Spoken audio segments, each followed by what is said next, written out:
All right, everyone, after a 2-week hiatus from doing a video weekly review, they're back on. I'm gonna show you what's up for today. A couple of housekeeping bits. Maybe number one, hand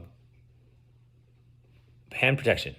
So someone's in it. Jeff wants to put together an order for Victory grips. They sell them at a Canadian website, These Fists Fly. If you're interested, he wants to order some, but the shipping kind of makes it pretty expensive. And to be fair, even when I bring them in, I don't really get a discount at all. So your best bet, pricing wise, is to join up with Jeff. I'll put a message out with this, or you can comment to order a pair of Victory grips. I could tell you how to size. This is really important. We have some for you to kind of try, or you can try mine and I'll help walk you through. Note, it's really to just avoid ripping. For some, it may not feel, especially your hand size, may not feel like you get a better grip. I personally do feel like I have a better grip, but it's the technique of which I use the grip. So anyways, this is a nuanced discussion. If you're interested in grips, comment. Let's get Jeff his pair of grips by helping you get a pair of grips. Second to ordering things, I am coming up with some new sweatshirts. Going to order some sweatpants. As you know, that stuff will be custom order. So once I have a mock, I will put that out to you to see if you're interested. And I am getting socks in. So all those cool little socks that everyone kind of seems to have. I don't know why you don't just buy Costco socks. I don't know what's wrong with you people. But anyways, we'll get that that I just placed or in the process of paying for. So that should be, I don't know, maybe a few weeks.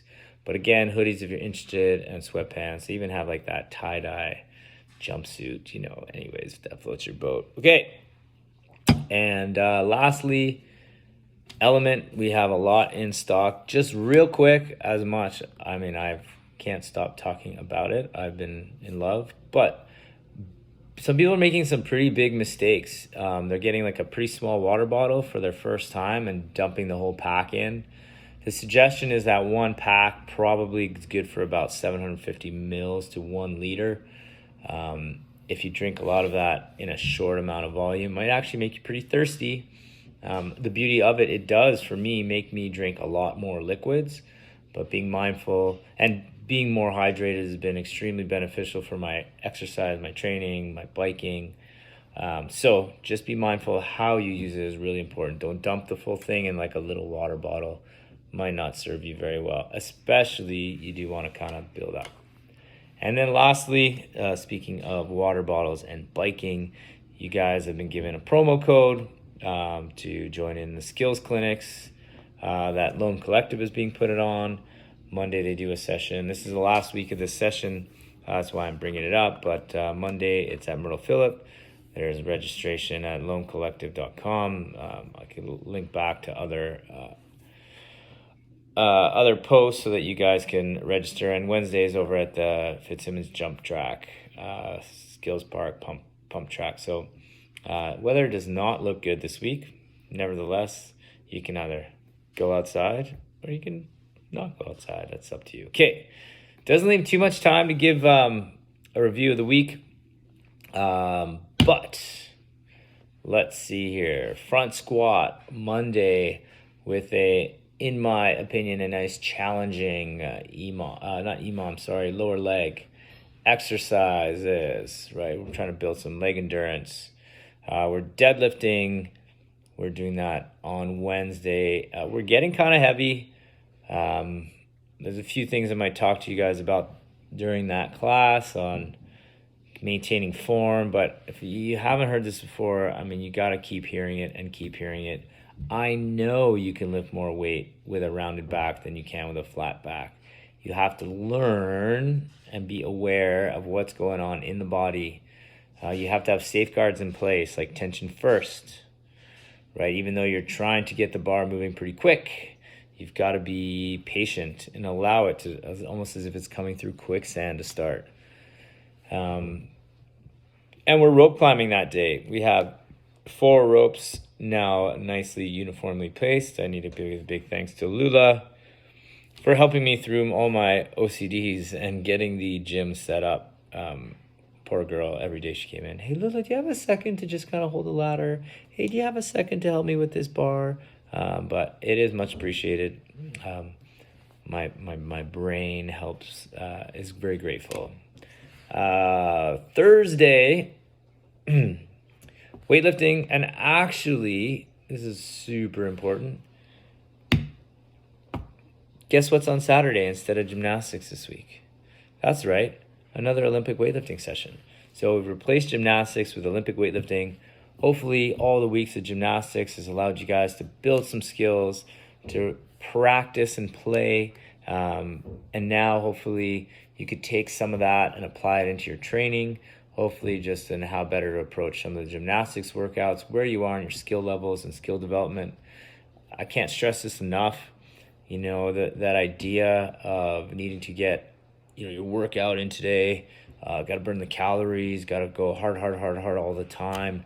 I think if you wiped that mentality out, your progression would improve. You'd be able to see skill develop better, right? Sometimes you kind of choose the harder skill and slow down or do less volume or less reps, less intensity. Over time, and even not that much time, you're going to see that you're going to be able to do a lot of the workouts at a higher skill, which in turn makes the workouts a lot harder, and improves your fitness, improves your skill set. Highly recommended. So yeah, pay attention to Olympic weightlifting on Saturday at the old gymnastics time. Some of you guys have been asking, so hopefully you take advantage. And I did skip Friday. We're doing some bench press as well as potentially some running, although like I mentioned earlier, the running or the weather does not look promising. But as I said before, keep in mind I'm not worried about you getting wet necessarily, because you're not going to melt, but I do have concerns about the floor being wet and the exercise you perform in the gym. But keep in mind that's the day that we might be running. Yeah, I think there's a bit of a brief overview though. If I could kind of sum up the week, some of our bench press and deadlift weights are getting into high percentages. So really want you to feel about you've got to be switched on. You've got to try your best to maintain the right techniques and postures. The weights percentage, sometimes when you show up to these lower reps, you just don't have it in you that day. You got to make the right executive decision. You got to say, hey, does this serve me to lift with poor technique just because my app says I need to lift X kilos? Or does it better serve me to potentially I'm not saying you don't try to do it, but maybe you have to take a little bit of weight off so that you execute better. And the thing is, though, with that, it's not just go lighter. It's go lighter, execute better. Do everything that you want to have happen as if the weight is as heavy as it should be, but you just do it at lighter weight. And trust me, for someone that does not necessarily push to the limit each time, because I have that mentality, when it comes time to push, I actually see quite good results. So we'll talk to you guys later.